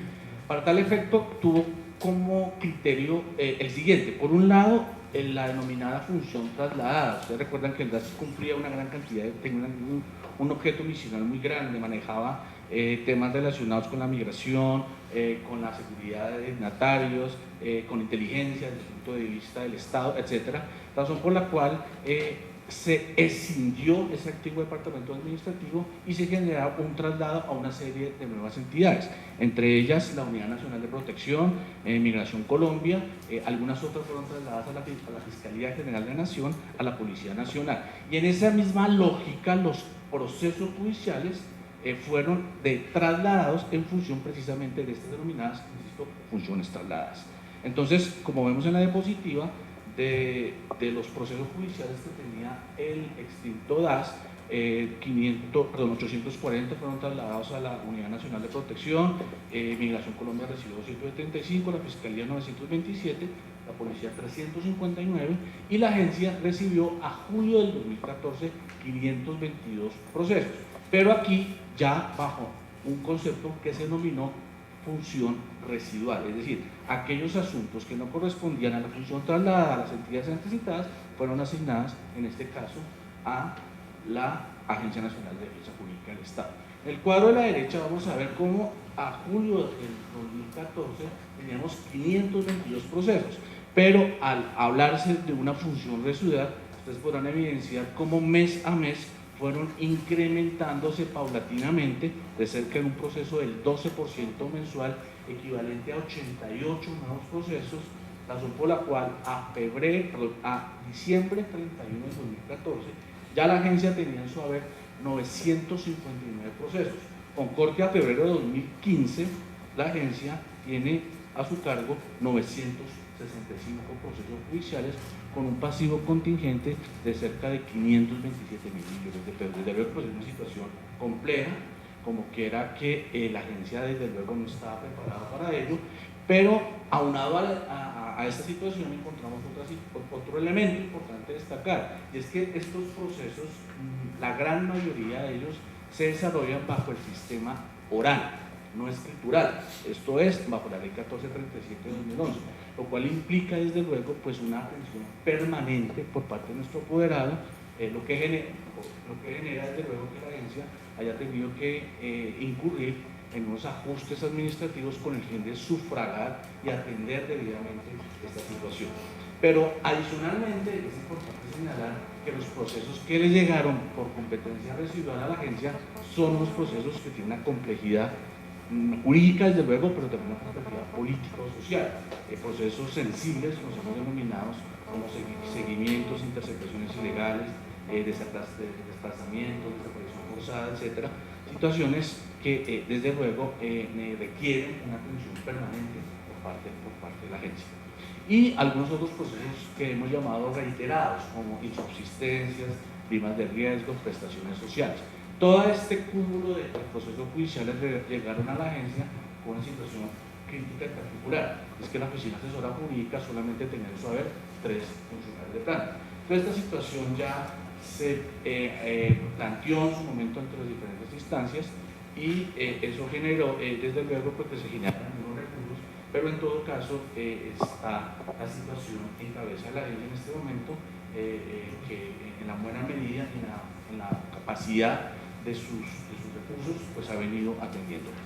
Pero adicionalmente, que no se acaba aquí la historia, vemos que igualmente la agencia asumió en el marco del artículo 9 del decreto 1303 de 2014 una función con el fin de atender reclamaciones administrativas. La agencia ha señalado en varios escenarios pues, sus dudas de la legalidad de esta decisión y en todo caso pues esto generó una serie de reclamaciones administrativas, un cúmulo muy grande. En el cuadro de la derecha ustedes podrán evidenciar cómo entre julio y diciembre del 2014 la agencia atendió cerca de 1.061 peticiones relacionadas con este asunto que tienen que ver básicamente con reiteros de detectives, salarios, dotaciones, compensaciones por muerte, indemnizaciones, entre otros, un importante de temas.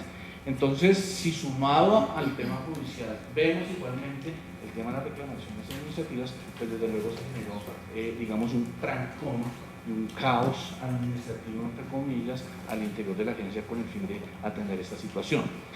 Por eso es que igualmente pues nosotros hemos visto que eventualmente esta situación podría afectar el quehacer misional de la institución, como quiera que el decreto de ley 4085 pues prevé un alcance distinto para la agencia, no atender directamente procesos judiciales, lo cual puede generar eventualmente pues un riesgo reputacional en su quehacer. Ya señalamos el tema de la falta de personal, por lo cual hemos insistido y igualmente estamos adelantando algunas gestiones con la fin de ver la posibilidad de constituir una fiducia mercantil o eventualmente pues ajustar, hacer un ajuste al decreto reglamentario que le asignó esta función a la agencia. Bueno, doctor Hugo, muchas gracias. Definitivamente es preocupante esta situación. Así es. Nos vamos acercando al final de la audiencia pública de rendición de cuentas. Ahora hablaremos de todo lo que tiene que ver con los avances en la gestión administrativa, en este caso el Plan de Acción Institucional. Todos los logros que ha obtenido la entidad evidenciados a lo largo de esta rendición de cuentas están enmarcados dentro de una plataforma estratégica que marca la ruta de la entidad, denominado Plan de Acción Institucional. Doctora Diana Enciso, jefe de la Oficina Asesora de Planeación, ¿podría explicarnos cuáles son los resultados del 2014 en este plan de acción? Claro que sí, con mucho gusto, Fabiana. Efectivamente, de acuerdo con nuestra plataforma estratégica, que está conformada y estructurada por nuestra misión, por nuestra visión, por nuestros focos estratégicos y por una política del Sistema Integrado de Gestión Institucional, construimos en el 2014 nuestro Plan de Acción Institucional, el cual al cierre en diciembre tuvo una ejecución del 99% en todas aquellas acciones que el equipo de la Dirección de Defensa Jurídica se propuso cumplir en el 2014. Se ve reflejados los resultados en todas estas acciones que ya cada uno de los directores han presentado, básicamente donde se resalta el fortalecimiento a los servicios jurídicos, el fortalecimiento también a la intervención que hace la agencia en los procesos que interviene o acompaña, y en el Sistema Único de Información Litigiosa del Estado. Bueno, doctora Diana, me parece importante que también hablemos de otro de los modelos que está trabajando el Gobierno Nacional, es el modelo integrado de planeación y gestión, que se debe implementar, según tengo entendido, en las entidades del orden nacional. ¿Es así como lo...? Así es, Fabiana. Efectivamente, el Gobierno Nacional ha propuesto, a través de un modelo integrado de planeación y gestión, también conocido como el MIPG, un mecanismo con el cual busca fortalecer los recursos financieros y humanos de las entidades públicas del orden nacional e integrar la gestión y la planeación de las entidades. En la Agencia Nacional de Defensa Jurídica, a diciembre del 2014, el MIPG tuvo un grado de implementación del 74% en las 5 políticas de desarrollo administrativo que el modelo integrado plantea. Esto es gracias a una adecuada planeación e integración y alineación con las políticas del Gobierno Nacional y de la agencia. Bueno, doctora Diana, muchas gracias. Hace un rato decía precisamente que el modelo integrado de planeación era uno de los modelos que se están trabajando e implementando en el Estado. Otro ejemplo es el modelo estándar de control interno. Creo que el doctor Miguel Ángel Espinosa, el jefe de la Oficina Asesora de Control Interno, puede explicarnos mejor. Gracias, Fabiana. Buenos días. Es importante resaltar que los logros que se han presentado en esta audiencia han sido construidos sobre la base de un fuerte sistema de control interno. En ese sentido, la Agencia Nacional de Defensa Jurídica del Estado, con el liderazgo de la alta dirección y la participación de todos los servidores, lograron implementar durante el año 2014 el modelo estándar bajo el modelo 2014 con un 97% de avance en su implementación. Esto significó que al interior de toda la entidad se desarrollaron unas fases de conocimiento del sistema, de un diagnóstico de su estado, una planeación, una ejecución, un seguimiento y un cierre que implicaron que todos los procesos de la agencia cuentan con adecuados sistemas de control que facilitan pues, los resultados que hasta el momento se han presentado. También es importante resaltar que este resultado se ve avalado por la evaluación que hizo la Contraloría General de la República. La Contraloría General de la República el año anterior desarrolló la evaluación de la vigencia fiscal 2013 y conceptuó que la gestión y los resultados de la Agencia Nacional de Defensa Jurídica se calificaban como favorables, dándole una calificación del 85.91%.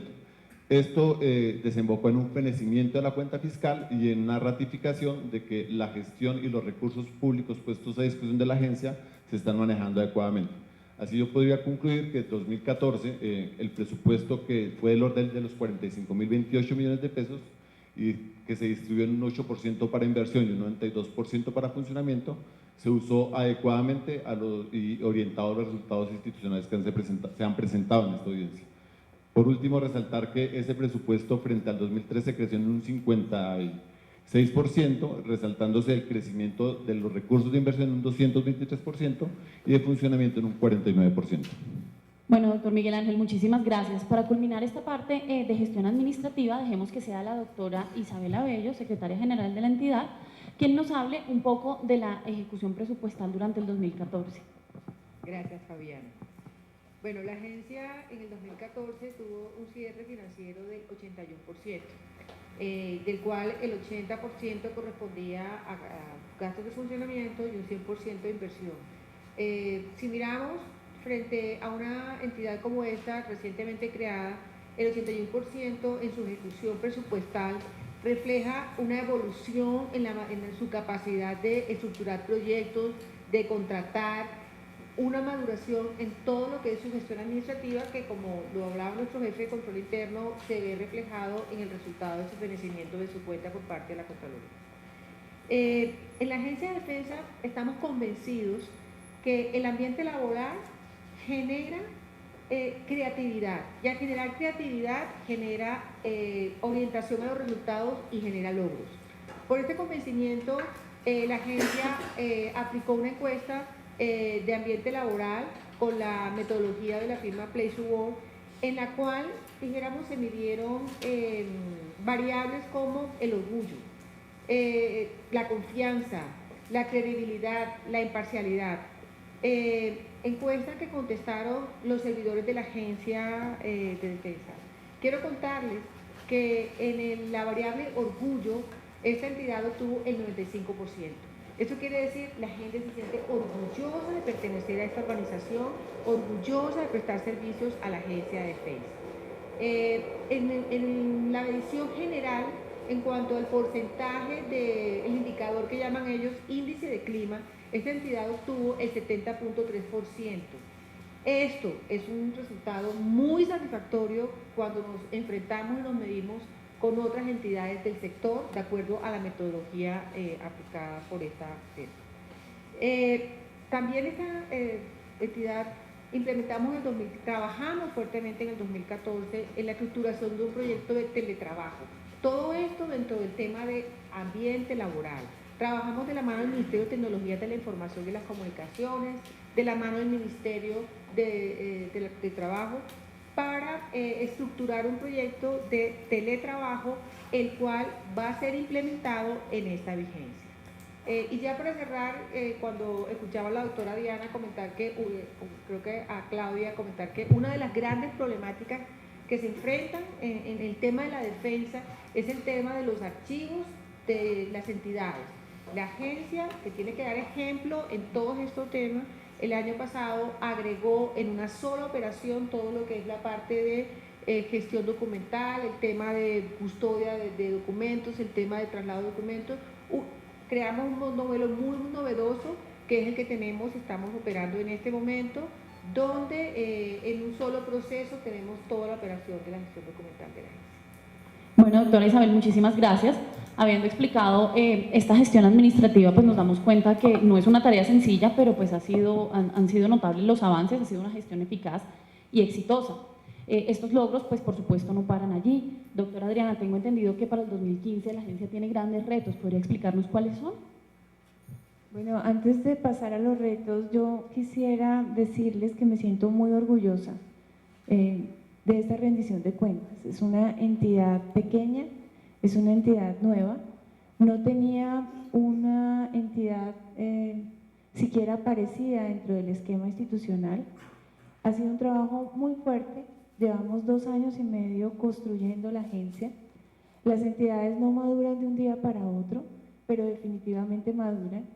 Y esta agencia hoy está mostrando que está en un alto nivel de madurez, que le ha respondido al Estado. Y eso no es un trabajo gratuito. Aquí, desde el nivel más bajo hasta el nivel más alto, todos los servidores estamos comprometidos. Y tengo que agradecer a cada uno de esos servidores que están aquí presentes, que nos están viendo, que laboran todos los días en esta agencia, porque lo hacen con muy alto nivel de compromiso y de capacidad técnica. Son funcionarios que quieren su entidad y yo tengo que agradecer eso el día de hoy, a sus líderes, reconocerles un gran trabajo y decirles que esta es una organización que se maneja con un criterio horizontal, nunca vertical, y eso nos está dando muy buenos resultados. De manera que sí, tenemos grandes retos para este año. Necesitamos que ICOGI llegue a todos los abogados del Estado, que todas sus funcionalidades tengan acceso y les sirvan a todos nuestros abogados para hacer inteligencia del negocio de la defensa, Queremos o tenemos presupuestados unos ahorros que van a más o menos de 20 billones de pesos que queremos ahorrarle al Estado en unos procesos que ya tenemos previamente identificados, y obviamente queremos que el modelo de gestión de la defensa de las entidades sea una realidad. La idea es este año empezar a implementarlo en las 20 entidades que hemos escogido con mayor litigiosidad y empezar a replicarlo en todas las entidades pequeñas. Así que lo único que tengo es agradecimiento y por supuesto retos los tenemos todos. Bueno, doctora Adriana, muchas gracias. Sin duda lograrán cumplir estos y muchos retos más en este 2015. Es hora de cerrar nuestra audiencia pública de rendición de cuentas de la Agencia Nacional de Defensa Jurídica del Estado.